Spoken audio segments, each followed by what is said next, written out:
Our second reader tonight is Rebecca Dosch Brown. A winner in poetry this year, Rebecca was also a finalist in nonfiction. During our orientation this summer, Rebecca said that she would like to take this year to focus and figure out which genre to claim. And after these first few months working with Rebecca, I think it's safe to say that she can claim both and will probably add a couple more genres by the end of the year. Rebecca spent many years living in Japan and has taught creative writing, English as a foreign language, and has been an apprentice in modern bonsai and tile making. And although most of the Loft staff have not yet met Rebecca, she is their new best friend because she brought donuts to today's seminar. And those donuts that lasted 3+ hours in seminar disappeared within 3 minutes of being put in the staff break room. So next term, I think Rebecca will be offering a course on building your fan base through pastries. Please welcome Rebecca Dosch Brown.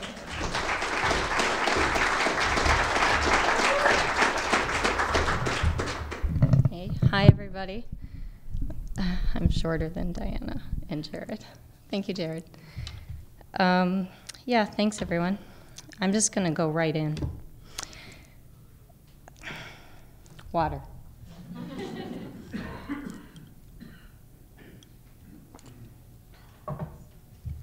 Good. Spoon. The first taste of metal for a child. Stern edge of a cold spoon, a foreign language. The slippery, toothless fetus of tongue contracts, misunderstands, and gags. You will eat. You will eat. The spoon is blameless, born to serve the smallest of mouths, to slip inside their innocence and rattle them toward independence. The warm cushion of breast is being pulled away. A cotton pillow takes its place. Time marches us in the military parade, sharply stepping down the street. Drums mark the road ahead, and we walk, heartbeat and feet, repeat, repeat. You will get there, little one. You will get there eventually. You will never be alone. The way your mother's eyes and mouth widen automatically as she approaches you and the task at hand. Open up. Come on, open up. Here comes the train. In each spoonful, you swallow the iron taste of blood. You will eat this way for the rest of your life.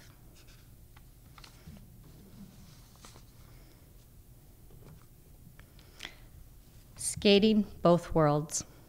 Watch my skates slice the ice precisely, like surgical knives across skin to loosen bones crackling captive in a dark blue world. Warn your children. Stay clear of the thin patches on the ice. Don't let them follow me. Tie my mouth with a red scarf and trap my breath in a tight circle of frost.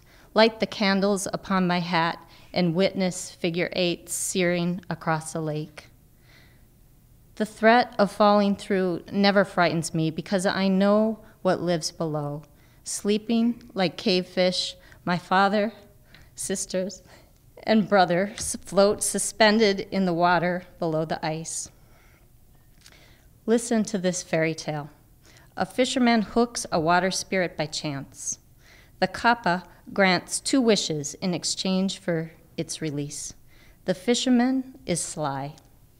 He wishes to visit the spirit world, and then he wishes to travel freely between both worlds forever. If my father pressed his mouth up against the underside of the ice, I would fall to my knees as snow settles upon snow and place an ear over his lips.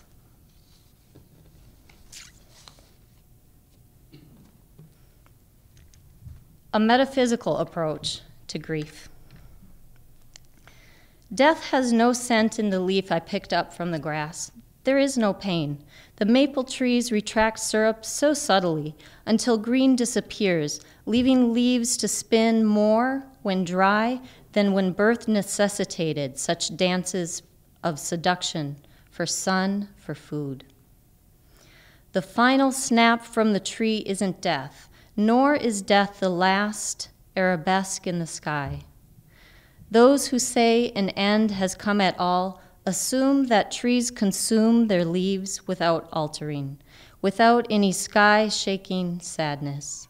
Such people see the terminal because they have no future imagined. History is not glutinous. It is not a moth's corpse tacked to cardboard and labeled fate. Rather, what appears to be destroyed expands with fluidity, a panting breath of selfless expansion into a vast world. Eventually, mourners close their eyes and linger soundlessly like moths. Without the circle of leaves stitched into the sailcloth of a moth's wings, she would not dance.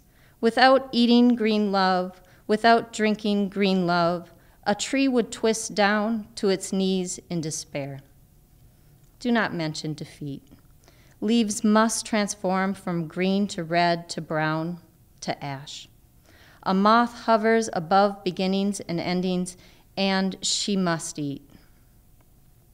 You should stop complaining of her hunger and of the bites taken out of sweaters. This body smells of the desert. Let it go. I entered this bedroom to shake your limbs of their grieving, to kiss your face alive. I've come to chew your tears until you're done with crying. Come here. Place my hands on your shoulder blades like wings. Now the good old Catholic poem. Ode to an Unloved Nun. O ghost within ghosts of former children, your thunder drums inside our squandered souls.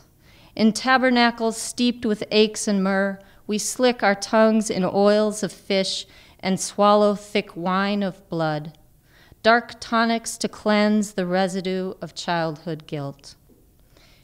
In foreign tongues we speak, we seek your love, and crush our daughters' faces hard against the valley of your bosom. Reconcile us, we know not what we do. Forgive this flock of suspect sheep who file past your tomb. Like sorrowful churches, our bodies sag, our hands exhume pickled herring of your patient old perfume. Deep within ribs, your suffering sighs sank like coins against bone, voice submerged. We chant, forgive us, sister, not 7 times, but 70 times 7. Plead Peter to help us circumvent the gates of heaven. To shout and shake like Baptists we desire, although it's late and youth succumb to dust. To you we pray with such solemn muzzles, and underneath wool coats our tiny mice hearts race with tails on fire. The fire we know has flamed before and soon inflames again. If you could save us from unholy blight, this time we promise, sister, not to bite.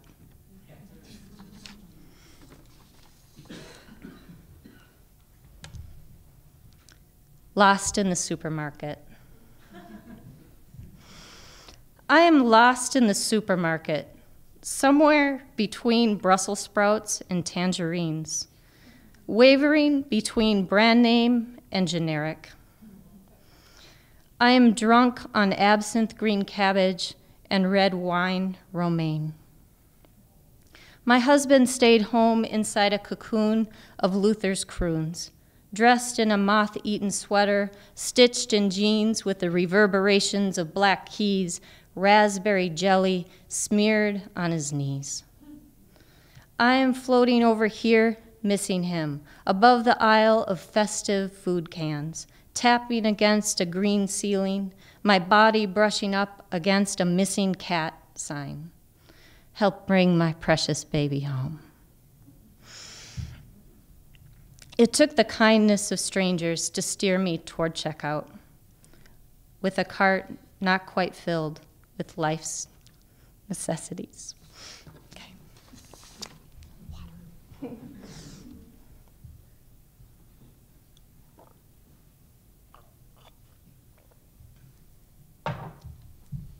made loud drinking noises, sorry. Try again. Try again, our son says, after I slice his toast at the opposite angle from every other day. He records everything in this world. He notes when the green bean hefts its seed out from the soil, and he sobs with complete abandon if we turn onto a road he doesn't recognize. And yet how merciful he is with us as we go through each day oblivious to our well-worn tracks, our flirt with road rage, our eye-rolling sighs. He observes his parents drifting in lifeboats, moody to the tug and pull of waves. When the yellow tulip lost its petals, he gathered them, turning them in his hands, then lining them up on the sill to dry. Turn right, he says, as I get lost on the dirt roads to see his aunt. And only after I decide to listen to him do we find our way there. Go to sleep, he tells me, when he's had enough with the day, and his body plops in my arms, heavy as wet sand, scooped into a small bucket. Try again, we say to him, when he struggles with a stubborn snap or a twisted sock, or when he arrives at the toilet too late. He says nothing when his dad and I stop talking for 3 days. The silence inside our house, built of blood and bone, weighs down like lead shot, and everything I eat tastes of rat poison and despair. He knows by heart the 29 stops for the Yamanote bus subway line. Each station has its own melody, and he announces which stop it is by the first note played. I'm not as difficult to figure out, nor is his dad. I keep forgetting that this sadness too shall pass. Instead, we clatter down the same path, kick stones, spilled sacks of grain on the cement stairs. The sun rises, the birds chirp, make nests, make love, and birds spread seeds how they must be spread. Our neighbor finally carries his rotting garbage bag out of the hallway to the trash bin. The air turns clean. Again and again, when my son's eyes rest on mine, he stops me from walking out the door. I know these eyes well. I have seen them on his father's face long before our son was born. And so we do. And so we will. One more. Last one. Yay. I need to gather energy around these shoulders like a cloak of clouds plump with rain. I am thunder and lightning to come, the purple silent sky that follows. My eyes remain sharp, focused on the prey, which is, after all, a potential life source, your heart, a reason to live. I track what moves across open field, watch it travel through torn stalk and chaff. I am a hawk of prayer. I saved myself from the click of sharp teeth. I can lead you to the oak shade, to the circle of riverside stars pulsating blue light. My great-great-grandmother with no teeth says to these dull brown seed eyes of mine, grow. I can't fit in a fist of should be. I am a copper wire snake. I shine. I can make it across a field of all these broken and rejected things. I am passion coiled, an untapped spring. You don't fear my winged shadow above. You don't crouch in the furrows and quake. Wherever you go, you sing. A spirit of what is born from sun and rushing water. If death decided now, I'd break free, a storm 1,000 hooves wide, clattering across field and sky. Nothing satisfies my thirst. I am a river not to be held back by any smooth stones, not to be tangled in wind-blown trees. You move so easily past me, so at peace. I watch you from afar. Nothing staves this hunger for more of watching you.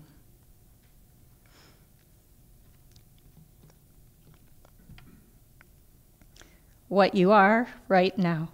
Thanks, I made it.